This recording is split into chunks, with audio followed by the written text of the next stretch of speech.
démarrage, c'est quand même un défi personnel, hein, donc c'est vrai qu'on est assez compétitrices l'une et l'autre, donc on avait envie de se lancer dans cette aventure qui est tout d'abord sportive, et puis on voulait défendre un certain nombre de valeurs, les valeurs féminines.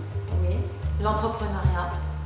On a monté notre entreprise en octobre et c'était aussi une volonté de montrer l'entrepreneuriat au féminin et c'était particulièrement opportun de le faire avec HEC. Et on avait aussi envie de représenter le slogan HEC qui est apprendre à oser. C'est vrai que pour faire ce rallye, il faut faire preuve d'audace et il faut vraiment apprendre à oser. Le début du rallye, ça a été le commencement de la recherche des sponsors. Ça, j'allais dire, là on est déjà dans la course, hein, parce que c'est très compliqué et c'est très long. Et en fait, c'est toute une période où on est seul, en fait. Hein. On est toutes les deux à chercher nos sponsors et on n'a pas encore rencontré d'autres gazelles. Et puis tout d'un coup, on a rencontré d'autres concurrentes lors du stage de navigation. Donc hein, c'est la lecture de la carte, c'est les positionnements, c'est le repérage.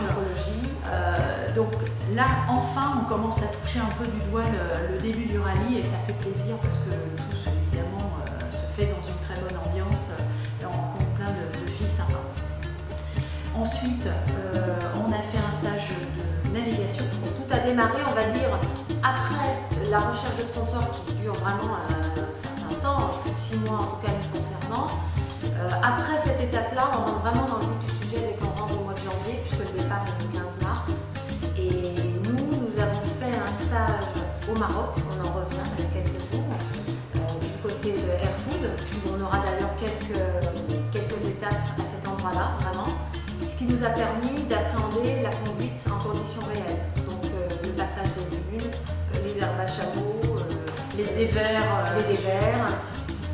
l'ensablement, les galères, la fatigue, le sable. Enfin, bon, voilà, on avait la totale, mais c'est exactement ce qu'il fallait appréhender. La prochaine étape, c'est quasiment le départ. C'est-à-dire que là, on a eu donc la recherche des sponsors, la préparation physique, la préparation mentale. On a eu donc les différents stages, navigation d'un côté et conduite. Et après, on a eu toute la partie matérielle. Donc ça, c'est aussi un long programme parce qu'on découvre tout ce qu'il faut avoir en sa possession, notamment pour des conditions de survie au cas où, hein, parce qu'on va quand même avoir 2 étapes marathon où on sera seul dans le désert. Donc maintenant, notre prochaine étape, là, ce week-end, on a encore un stage sur la partie conduite. Et puis, d'ici une quinzaine de jours, 3 semaines, on va être au départ. Le départ, la veille quand même du départ, il y a tout ce qui est vérification technique à droite.